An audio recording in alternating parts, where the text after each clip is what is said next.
when a casual ride ended in disaster, what can you do to keep yourself safe on your next e-skate adventure? With the power of electric transport, these vehicles go up to some crazy speeds.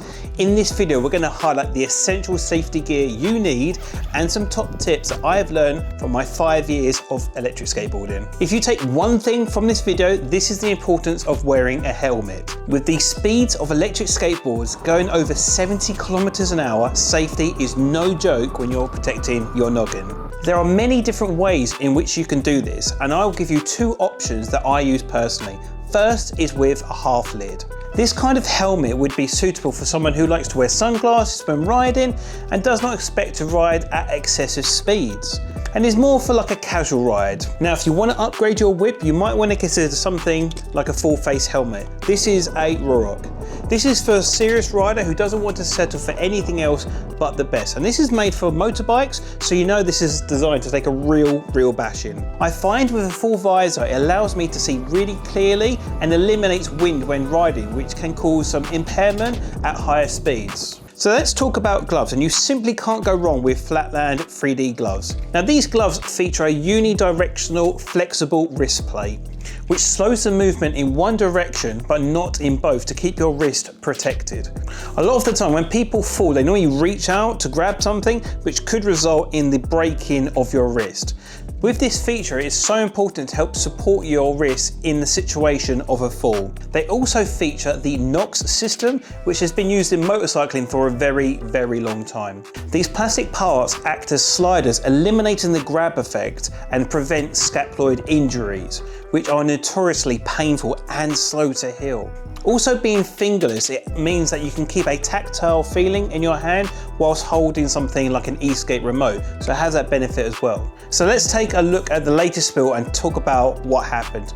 So I joined the annual charity bike meet, which is known as the Distinguished Gentleman's Route Ride, which is raising money for men's mental health since 2012, raising over £14 million all over the world. I love to cover the event and promote this cause by filming it and promoting it on my channel. Last year I followed them on my bio board, and this year I decided to follow them on my electric unicycle until this happened.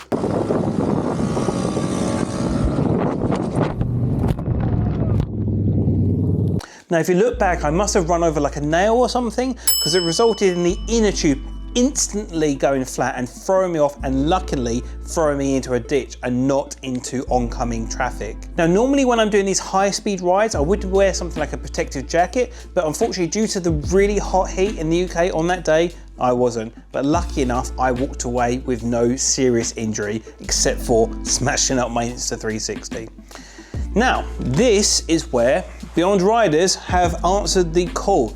So as you guys have noticed, I actually went to eSkate Con early in the year and actually was wearing this protective jacket, which I borrowed from my good friend Drew Elliott. Now with this jacket, this is the summer mesh reflective shirt variant. Now the problem with protective jackets is that they are normally hot in warm weather. That is why on the day on my crash, I wasn't wearing one, which could have prevented further injuries. Now the benefit of this jacket is that it's lightweight and allows an airflow through its mesh material.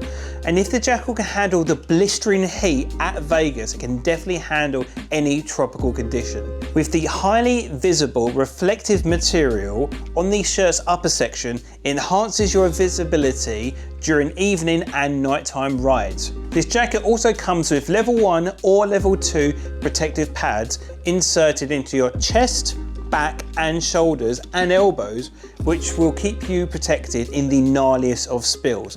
And I want to say it's really nice and comfortable, and it also allows a lot of movement in the arm area as well. A lot of the jackets we have can feel quite I don't know how you say it, kind of confined and like tight on you. But with this jacket, there's actually like elastication in the shoulders, which means you have full range of movement in your arms, which I'm a really big fan of. Now with knee pads, there are 2 different ways you can go with this. You can either have soft pads or hard knee pads. If you're looking for a hard knee pad, there is nothing better than the Liat dual axis knee guards, which are the best in the game. Whenever you're going for a high speed ride, you cannot go wrong with these knee pads. I've been using them for almost 2 to 3 years on the channel, and I've had many different spills in them, and they've held up every single time, except for the one time I wasn't wearing them. Look at that.